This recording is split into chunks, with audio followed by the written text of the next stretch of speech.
आज सुबह से जारी रेस्क्यू ऑपरेशन में नदी से एक और शव बाहर निकाला गया और इस हादसे को लेकर एफआईआर दर्ज की गई है, जिसमें हादसे का वक्त रविवार शाम 6:30 बजे लिखा गया है। एफआईआर मरम्मत करने वाली एजेंसी और पुल का प्रबंधन संभालने वाली एजेंसी पर किया गया है। एफआईआर में लिखा है कि हादसे के लिए जो भी जिम्मेदार हो, जी हां, जो भी जिम्मेदार हो, लेकिन किसी का भी नाम एफआईआर में नहीं है। जो भी का प्रयोग किया गया है। अभी वहां पर रेस्क्यू ऑपरेशन चल रहा है, लेकिन सवाल बहुत सारे हैं, क्योंकि प्रशासनिक अव्यवस्था थी, बड़ी एक लापरवाही थी और बड़ी लापरवाही की वजह से यह जानी गई है। अभी 133 आंकड़ा है, जिसके बढ़ने की प्रबल संभावना है। बहुत सारे परिवार वाले ऐसे हैं जिनके घरों के छोटे छोटे बच्चे अभी नदी में डूबे हैं। कहां हैं पता नहीं। किसी की मां गायब है, किसी का भाई गायब है, किसी का दोस्त गायब है, लापता है, अभी मिले नहीं है। सर्च ऑपरेशन चल रहा है। एसडीआरएफ, एनडीआरएफ, तमाम टीमें उनको ढूंढने में लगी हुई हैं, वो मिले नहीं है। इस बीच में एसआईटी का गठन कर दिया गया है, एफआईआर दर्ज हो गई है, लेकिन सवाल बहुत सारे हैं। इन चीख पुकारों का जिम्मेदार कौन है?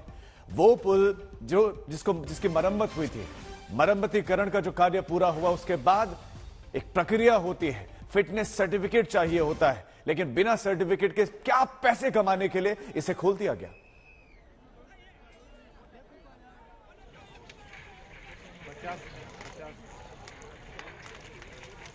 मैं अकेला हूँ और एक बोल रहे थे कि और कोई आने वाला है दिल्ली से।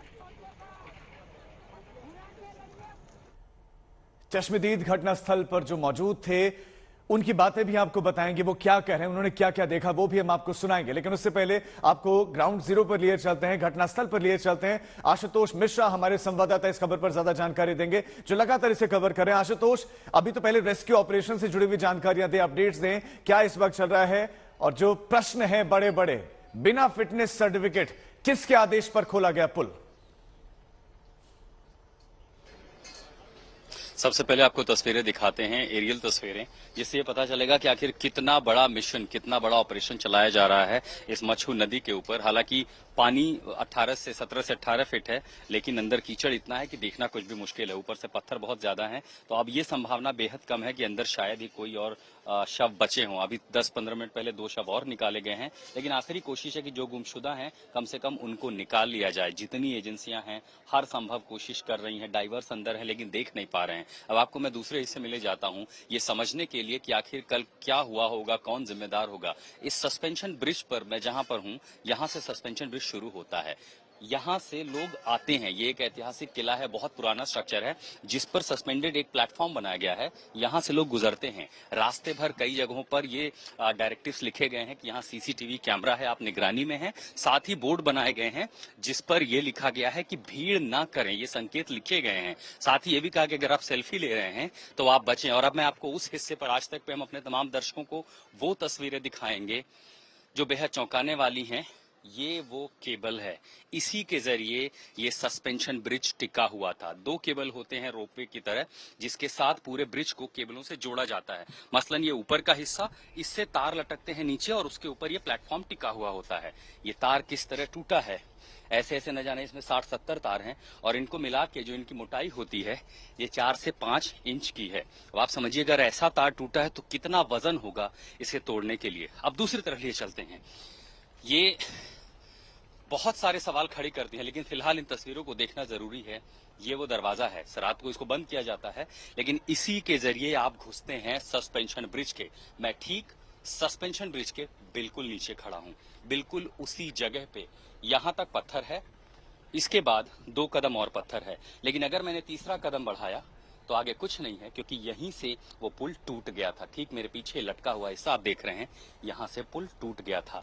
लोग यहां से आगे बढ़ रहे थे, दूसरी तरफ से आ रहे थे। यहां से भीड़ ज्यादा थी, जो प्रत्यक्षदर्शियों ने हमें बताया, क्योंकि जिस तरफ हम हैं उसी तरफ रिहायशी इलाका बहुत ज्यादा है, भीड़ यहीं है और इसीलिए यहाँ पर प्लेटफॉर्म है, तो लोग यहाँ से टिकट लेकर चढ़ के आ रहे थे। जब ये पुल टूटा वहां कितने लोग थे, क्या हालात थे, उसकी एक तस्वीर मैं दिखाऊं, वो बेहद मार्मिक लगती है कि यहाँ मुझे दिखता क्या है। ये पानी की बोतलें, जो लोग आए थे ब्रिज पर देखने के लिए, हाथ में पानी की बोतल थी। ये किसी एक बच्चे का जूता है, अब देखिए, जो सबसे ज्यादा मारे गए हैं लोग हैं, उनमें सबसे ज्यादा संख्या महिलाओं और बच्चों की है। उसमें भी छोटे छोटे बच्चे। ये किसी बच्चे का जूता है जो यहाँ पर रह गया। जब भगदड़ की स्थिति हो गई हुई होगी, न जाने कितने भाग पाए, न जाने कितने बच पाए, निकलने में कामयाब हुए, लेकिन एक ही बच्चे का यहाँ जूता रह गया है। ये वो मेटल प्लेटफॉर्म है। आप सोचिए कि उसके ऊपर इस तरह के प्लेटफॉर्म लगे थे, जब तार लगाए गए ताकि लोग इस पर चल सके, इसी पर लोग चलते होंगे। ये आप देख रहे हैं, ये मोटा सा नट बोल्ट है। इस आकार का नट बोल्ट ये पूरी तरह से टेढ़ा हो चुका है।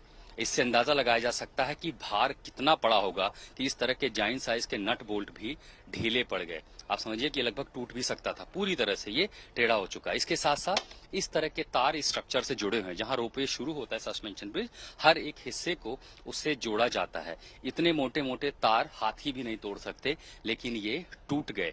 अब ये हिस्सा देखिए, सब कुछ पूरी तरह से छितर बितर हो चुका है, टूट चुका है। ये मोटे पिलर हैं जिस पर ये पूरा सस्पेंशन ब्रिज टिका हुआ है। दरअसल एक हाइड्रोलिक के साथ केबल का एक हिरा बंधा होता है और ऊपर एक सर्कल, आप देखिए, इसको थोड़ा फ्लेक्सिबल रखते हैं। अगर ये हार्ड सरफेस होगा, बिल्कुल ना हिले, तो और जल्दी टूट जाएगा। दरअसल लचीला होता है, लचीला फिजिक्स के हिसाब से, ताकि वो वजन ले तो थोड़ा झूल सके और टूटे ना। उसके बावजूद इस मोटे खंभे का ये हिस्सा, या तो यहाँ लापरवाही थी कंस्ट्रक्शन निर्माण कार्य में, या फिर वाकई भीड़ बहुत ज्यादा थी। ये आप देख रहे हैं, ये हिस्सा, मैं चाहूंगा कैमरामैन थोड़ा सा आगे आए, मैं आपको दिखाऊं।